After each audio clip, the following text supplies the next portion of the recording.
వందేళ్ల చరిత్ర ఉన్న కాంగ్రెస్ కు ఢిల్లీ ఎన్నికల్లో ఒక్క సీటు రాలేదన్నారు బీజేపీ ఎమ్మెల్సీ అభ్యర్థి అంజురెడ్డి. కరీంనగర్ బీజేపీ పట్టభద్రుల సంకల్ప యాత్ర నిర్వహించింది. సోనియా గాంధీ, రాహుల్ గాంధీ, ప్రియాంక గాంధీ 3Gలు మాత్రమేనని, కానీ దేశమంతా 5G నడుస్తుందన్నారు.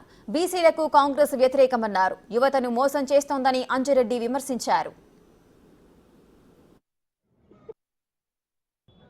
రాబోయే 27వ తారీఖు గ్రాడ్యుయేట్ ఎమ్మెల్సీలో అందరూ పట్టభద్రులు ఉన్నారు, చాలా మంది చదువుకుని ఉన్నారు. కాంగ్రెస్ విషయాల్లో తీసుకుంటే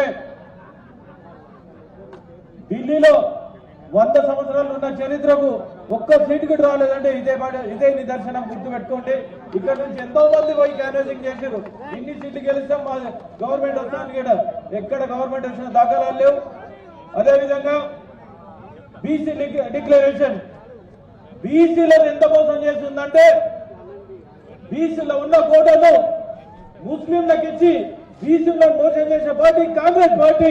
దీనికి బుద్ధి చెప్పాలంటే రాబోయే రోజుల్లో ఎమ్మెల్సీ గ్రాడ్యుయేట్ ఎమ్మెల్సీ ఎన్నికల మెడల వంచి వాళ్ళను చేపిస్తామని తెలియజేస్తా ఉన్నాను. ఏ రాష్ట్రంలో డిక్లరేషన్ బీసీ ఉంటే గతంలో బీసీ దినదిన పెరుగుతూ ఉంటే మన రాష్ట్రంలో బీసీలు తగ్గిపోతా ఉన్నారు. ఇదే నిదర్శనం. కాంగ్రెస్ కు ఎంత బుద్ధి ఉందో దీన్ని బట్టి ఆలోచించుకోలే.